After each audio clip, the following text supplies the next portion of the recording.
toujours un réel plaisir, chers téléspectateurs, d'être parmi vous dans cette nouvelle édition. Bonsoir et bienvenue. Restez avec nous jusqu'à son terme. À l'une de l'actualité, une fillette de 8 ans est décédée dimanche dernier après avoir été violemment frappée par son père alors qu'elle aurait tenté de révéler des viols répétés dont elle aurait été victime. Des coups avec un morceau de bois au niveau de la nuque et du dos seraient à l'origine de son décès.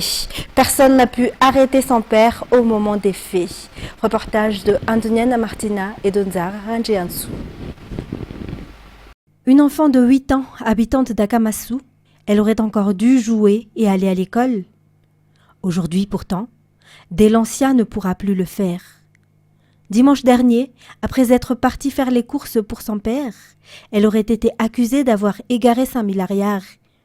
C'est après cela qu'elle aurait reçu de violents coups de bâton à la nuque, entraînant sa mort.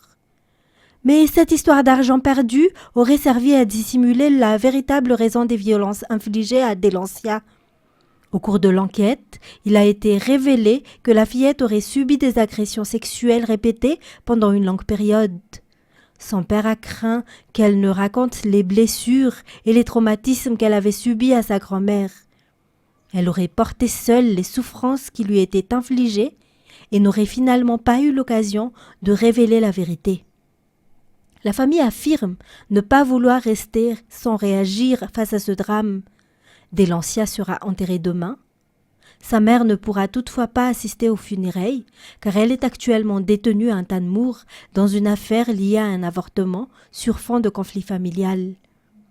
La famille affirme que le père accusé d'avoir tué Delancia ne fait pas partie des habitants d'Akamasou. Elle indique également qu'il était en état d'ébriété au moment où ces violences ont été commises. Et un jeune homme est décédé des suites de tirs de policiers à Ambouimassou dimanche dernier. Il a été présenté comme un cambrioleur. Sa famille affirme toutefois qu'il n'était pas un malfaiteur et qu'il n'a commis aucun délit. Il rentrait d'une fête au moment des faits et la maison dont il était supposé avoir cambriolé était en réalité celle de sa petite amie. Le policier a été relevé de ses fonctions en attendant les résultats de l'enquête dont il fait l'objet. Reportage. Ligoté, allongé sans vie, avec un couteau attaché à sa ceinture, telle est l'image de Safid diffusée dimanche matin sur les réseaux sociaux. Il était présenté comme un cambrioleur présumé, abattu par un policier à Ambouimassou vers 3 heures du matin. La famille est venue récupérer sa dépouille à la morgue avant de descendre dans les rues d'Ambouimassou lundi pour une manifestation.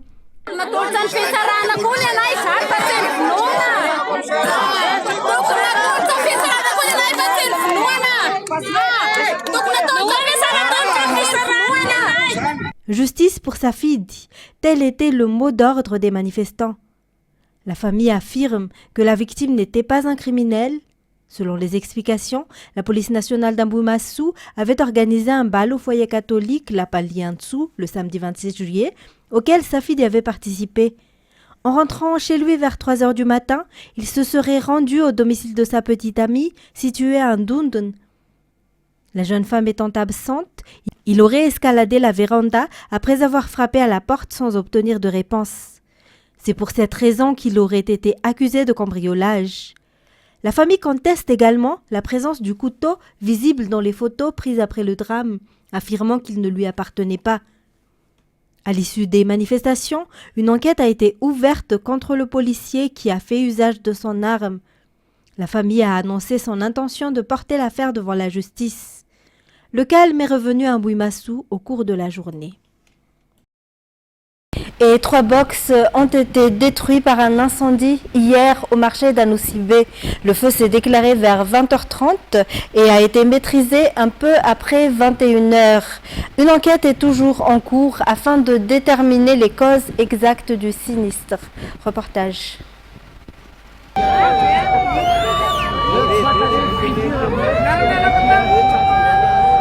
Voilà ce qu'il reste de 3 commerces vendant des ustensiles de cuisine, des fournitures scolaires et des chaussures, après l'incendie qui s'est déclaré vers 20h30 au marché d'Anousibé.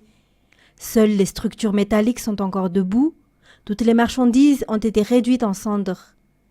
Les propriétaires des commerces n'étaient pas encore présents sur les lieux, si bien que les responsables du marché n'ont pas encore pu estimer la valeur des pertes. Toutefois, les dégâts sont évalués à plusieurs millions d'ariars. Plusieurs autorités se sont rendues sur place dans la soirée et certaines ont déjà apporté leur soutien aux commerçants sinistrés. Selon les informations recueillies, aucune perte en vie humaine ni aucun blessé n'est à déplorer. Les causes de l'incendie demeurent inconnues à ce stade. Seule l'enquête en cours permettra de les établir selon les explications du responsable du marché. Et puis, le village d'Ambouiman, dans le district de Brickaville, a été ravagé par un incendie samedi dernier. Le bilan est très lourd. Au total, 832 personnes sont sinistrées, car plus de 300 habitations ont été entièrement détruites par les flammes. Des bâtiments publics, une école, une église, ainsi que d'autres infrastructures ont également été réduites en cendres. La population lance un appel à l'aide et sollicite le soutien de l'État, ainsi que des personnes de bonne volonté pour fournir des équipements, des produits de première nécessité et des matériaux destinés à la reconstruction des habitations. Administration à présent, les employés de la commune urbaine d'Antananarivo, issus des 6 arrondissements, ont manifesté ce jour pour réclamer l'application de l'indemnité de logement. Ils dénoncent le non-perception de cette allocation de 200 000 ariars qui devait être effective à partir de ce mois de juillet. D'ailleurs, le décret prévoit que les collectivités centrales décentralisées figurent également parmi les bénéficiaires de cette mesure. Andoniana Martina, Nzara Njiansu. Donnez-nous nos droits. C'est le message inscrit sur les pancartes brandies par les employés de la commune urbaine d'Antananarivo, rassemblés ce matin dans la cour de l'hôtel de ville. L'indemnité de logement de 200 000 ariars, prévue par le décret numéro 2016-1476 et censée être versée à compter de ce mois de juillet, n'a toujours pas été appliquée. Pourtant, ce même décret précise que les collectivités territoriales décentralisées font également partie des bénéficiaires. Le président de la délégation spéciale de la commune était absent lors de cette mobilisation. Toutefois, des responsables de la municipalité ont accepté d'engager des discussions avec les manifestants. Aucune information n'a encore été communiquée sur l'issue de ces discussions. Les employés de la commune ont cependant réaffirmé qu'ils ne renonceraient pas à leurs revendications. Et si aucune suite n'est apportée à leurs revendications, ils poursuivront leur mouvement de grève dans le respect de la loi, selon le syndicat des employés. Et la refonte totale de la liste électorale a été officiellement lancée ce jour. La commune de Talatan-Vulnunj, dans le district d'Avarajan, a accueilli la cérémonie de lancement et la campagne de sensibilisation de proximité. Cette nouvelle liste électorale sera utilisée pour le référendum ainsi que pour toutes les élections prévues en 2027. Et en économie, l'accès au financement bancaire reste difficile pour de nombreuses entreprises à Madagascar. Au premier trimestre 2026, aussi bien les demandes de crédit que les montants accordés ont enregistré une forte baisse. Les micro et petites entreprises demeurent les plus touchées par les refus de financement, selon l'enquête de conjoncture économique auprès du secteur bancaire publiée par la Banque centrale il y a quelques jours. Reportage. Les activités de crédit continuent à ralentir au cours du premier trimestre 2026. Selon les dernières données disponibles, les demandes de crédit ont chuté de 35,2% par rapport à la période précédente, tandis que les crédits effectivement accordés ont reculé encore plus fortement, avec une baisse de 52,4%. Dans le portefeuille global des banques, les crédits à court terme restent largement majoritaires. Ils représentent 61,5% de l'encours total des crédits, devant les crédits à moyen terme avec 30,8%. Les financements à long terme demeurent quant à eux limités avec seulement 7,7% de l'encours. Par secteur d'activité, le commerce reste le principal bénéficiaire des crédits bancaires avec 24,4% des financements, suivi de l'agriculture qui en capte 15,4%. Deux secteurs considérés comme essentiels pour l'économie nationale. Concernant les refus de crédit, la majorité des établissements bancaires affichent un taux de rejet relativement contenu. Pour 78,8% des banques, le taux de rejet des dossiers est inférieur à 25%. Il se situe entre 25% et 50% pour 17,3% des banques, tandis que 3,8% des établissements enregistrent un taux de rejet supérieur à 50%. Les micro-entreprises et les petites entreprises concentrent toutefois la majorité des dossiers refusés. Les principales raisons avancées sont une capacité de remboursement jugée insuffisante, l'absence ou l'insuffisance de garantie, ainsi qu'un historique de crédit défavorable. Ces indicateurs traduisent un contexte de financement toujours prudent de la part des banques. Un défi de taille pour les petites entreprises qui continuent de rechercher les ressources nécessaires pour développer leurs activités et soutenir la croissance économique. Et alors que Madagascar entre dans la haute saison touristique, les réservations restent encore peu nombreuses auprès des opérateurs. Les raisons de cette situation dans ce reportage de CN Ranirland sur les images de Yves Janel. À Madagascar, les réservations touristiques commencent généralement à s'accélérer dès le mois de mai, tandis que la période de juillet à octobre correspond à l'arrivée massive des touristes étrangers venus visiter les parcs nationaux. Cette année cependant, les opérateurs touristiques sont confrontés à des difficultés. La situation nationale a également entraîné une baisse de la fréquentation des touristes étrangers visitant les parcs nationaux de Madagascar. Jusqu'à présent, les régions de l'ouest et du sud de l'île restent les destinations les plus prisées par les visiteurs étrangers. Les touristes français demeurent les plus nombreux parmi cette clientèle. Et on poursuit par les actualités internationales. Face à la multiplication des méga-feux, une nouvelle industrie est en train d'émerger. Caméras intelligentes, capteurs, drones et satellites promettent de détecter un départ d'incendie avant qu'il ne devienne incontrôlable. Un marché estimé à 1 milliard de dollars qui pourrait être multiplié par 2,5 d'ici 10 ans. France 24. Avec des capteurs installés sur les arbres, des drones, l'intelligence artificielle évidemment, et même des constellations entières de satellites, parce que dans un incendie, eh bien, la détection précoce, elle compte, chaque minute compte, et le besoin ne va faire qu'augmenter. Selon les Nations Unies, le nombre d'incendies extrêmes pourrait progresser de 14% d'ici 2030, de 30% d'ici 2050 et de 50% d'ici la fin du siècle. Ouais. L'ONU appelle donc les États à investir davantage dans la prévention et dans la détection des feux. Un marché qui aujourd'hui représente autour de 1 milliard de dollars, mais qui pourrait être multiplié par 2,5 d'ici 10 ans, selon un institut de recherche qui a publié un rapport au mois de juin. C'est d'installer en hauteur des caméras qui scrutent les massifs forestiers jour et nuit. L'intelligence artificielle analyse en permanence les images, repère une colonne de fumée, transmet l'alerte. L'IA permet de différencier un barbecue d'un incendie. Ah ouais. La technologie est déjà utilisée en Indre-et-Loire, dans les Bouches-du-Rhône, en Côte-d'Or, en Lozère, mais aussi à l'international, à Madagascar. Un site équipé de 2 caméras, ça coûte environ 20 000 à 32 000 euros par an. En Indre-et-Loire, le dispositif représente environ 1 800 000 euros sur 5 ans. C'est évidemment de l'argent public, ça paraît très cher, mais l'objectif, c'est précisément d'empêcher un départ de feu avant qu'il ne se transforme en catastrophe humaine, environnementale et surtout aussi économique. Et Zinedine Zidane a été nommé sans surprise au poste de sélectionneur de l'équipe de France pour succéder à Didier Deschamps, en poste depuis 2012, et s'est engagé à mettre toute son énergie au service d'une équipe extraordinaire. France 24. Des propositions pendant ces 4-5 ans où j'ai arrêté pour reprendre un club et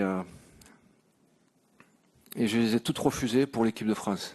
Parce que l'équipe de France, pour moi, c'est la seule chose que je voulais faire après ma carrière, enfin après mon expérience avec le Real Madrid.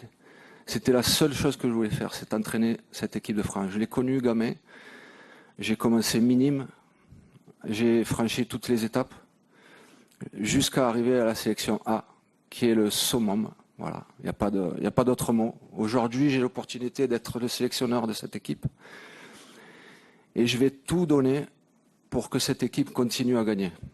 Ça y est, le pacte est scellé. Ce nom de Zinedine Zidane à la tête de la sélection des Bleus, il circulait depuis très longtemps. Il y a d'ailleurs une centaine de supporters qui sont venus ici pour l'accueillir. On sait que Zinedine Zidane, dans quelques minutes, va les rejoindre. Il va venir rencontrer ses supporters. Alors cette conférence de presse, au tout départ, on ne savait pas si Philippe Diallo allait entrer en même temps que Zinedine Zidane ou non. Et forcément, ils sont rentrés tous les deux. Et ça nous a fait à nous, journalistes, quelque chose. Je vais être honnête avec vous, Elisabeth. Moi-même, j'ai versé ma petite larme en voyant Zinedine Zidane, en voyant cette officialisation, se dire que Zinedine Zidane va être le sélectionneur de l'équipe de France. Alors cette conférence de presse, elle a commencé par une prise de parole de Philippe Diallo, qui a d'abord rendu hommage à Didier Deschamps, à ses 14 années de Didier Deschamps. Puis Philippe Diallo, vous l'avez dit, il a parlé en toute transparence, il l'a dit, on s'est rencontrés dès février 2025 avec Zinedine Zidane. Je crois que si vous les entendez, c'est que Zinedine Zidane est en train de sortir. Il va bien voir les supporters. Zinedine Zidane dont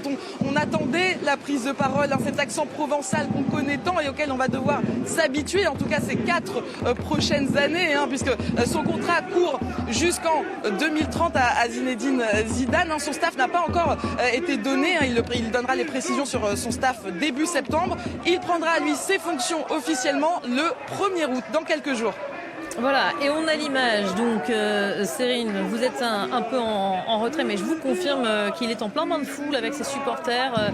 Nouvelle séance photo avec le désormais nouveau sélectionneur des Bleus. Il y a du monde quand même devant le siège de la Fédé. Vous êtes dans le 15e arrondissement de Paris. On a le sentiment qu'une nouvelle ère est en train de s'ouvrir pour le foot français. Vous confirmez ?